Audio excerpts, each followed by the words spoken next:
welcome to The Explainer. Today, we're going to dig into Dave Anderson's powerhouse book, It's Not Rocket Science. We'll break down 4 simple strategies for really mastering the art of execution. And it all starts with a feeling I think every single one of us knows way too well. Yeah, that feeling.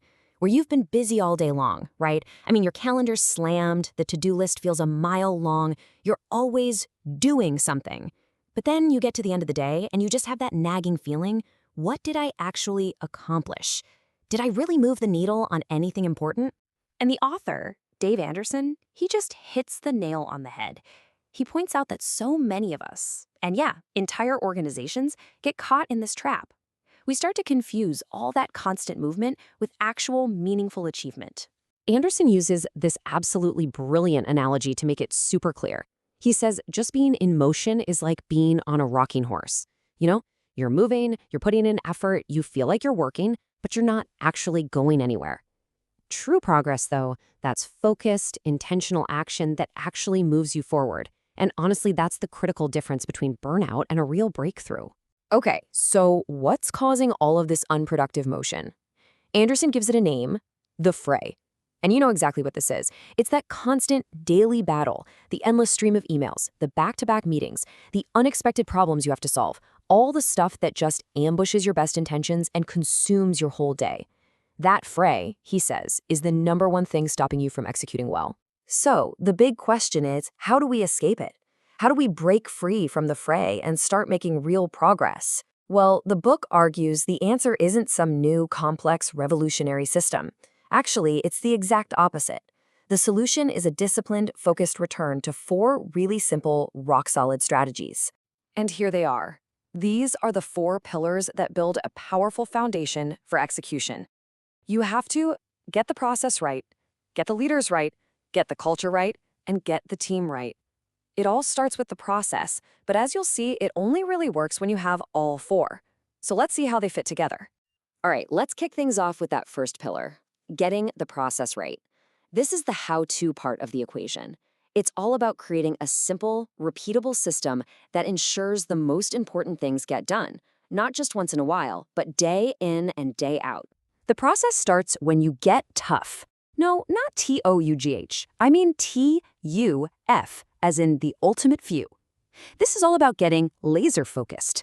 It means you pick 1, maybe 2, or at the absolute most, 3 goals that are the most critical to your success. That's it. Not 10, not 5. Just the ultimate few. So once you've got your toughs, your big goals, the next step is to figure out your max acts. These are the handful of high-leverage activities, the daily, weekly things you do that are going to have the maximum impact on achieving those goals. It's all about focusing your energy on the actions that create the biggest results. And this all flows together into the 5-step MAX system. It creates this powerful feedback loop. You get tough to set your focus. You define the max acts to guide what you do.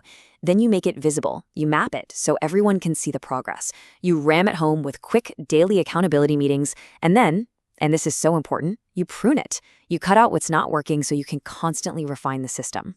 And here's how you make this crystal clear for every single person on the team. You create what's called a personal success profile, or PSP. Think of it like a simple 1-page playbook. It breaks down those big goals into a short, non-negotiable list of daily, weekly, and monthly actions for each person. Suddenly, there is zero ambiguity about what success looks like, every single day. But look, a process, no matter how great it is just a blueprint. It's pretty useless without an engine to bring it to life. And that engine, well, that's powered by people. Which brings us to the other 3 crucial pillars, getting the leaders, the culture, and the team right. And this is where everything really connects. You can have the best process in the world, but it's going to fall flat without the right leaders driving it, a culture that actually supports it, and a team that has what it takes to execute. The process gives you the what, but these next 3 pillars, they provide the all-important why and will. It all has to start with leadership, and Anderson uses this fantastic martial arts analogy here. He says the best leaders have a challenger's mindset. They're like a red belt, hungry, humble, always learning. The danger, and this happens to so many successful people, is slipping into the champion's mindset. That's the complacent black belt who thinks they know it all. They stop playing to win and start just playing not to lose. Now, those challenger leaders, they're the ones who build a powerful culture. because they understand a fundamental truth. Culture dictates behaviors, and behaviors determine results.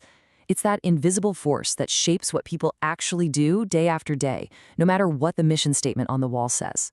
In a powerful culture like that, it acts like a magnet for the right people. Which brings us to the final pillar, getting the team right.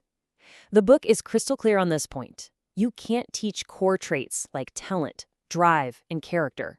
You have to hire for them. Your job as a leader is to help make someone more of what they already are, not to try and make them into something they're not. So when you put this all together, what's the big takeaway? Ultimately, mastering execution isn't about finding some secret formula or some complex new methodology. It's really just about a disciplined commitment to these simple but incredibly powerful fundamentals. And that discipline, it has to start at the top. Anderson reminds us with this really powerful line, your leadership baggage affects everyone's journey. Just think about that. A leader's own entitlement, their ego, their insecurities, that doesn't just affect them. It affects the entire team's journey. To execute well, leaders have to travel light. By focusing on these fundamentals, a clear process, challenger leadership, a strong culture, and the right team, you can finally make that shift from frantic motion to real meaningful progress. So the question to leave you with is this. Looking at your own work, what's the one thing you'll execute differently tomorrow?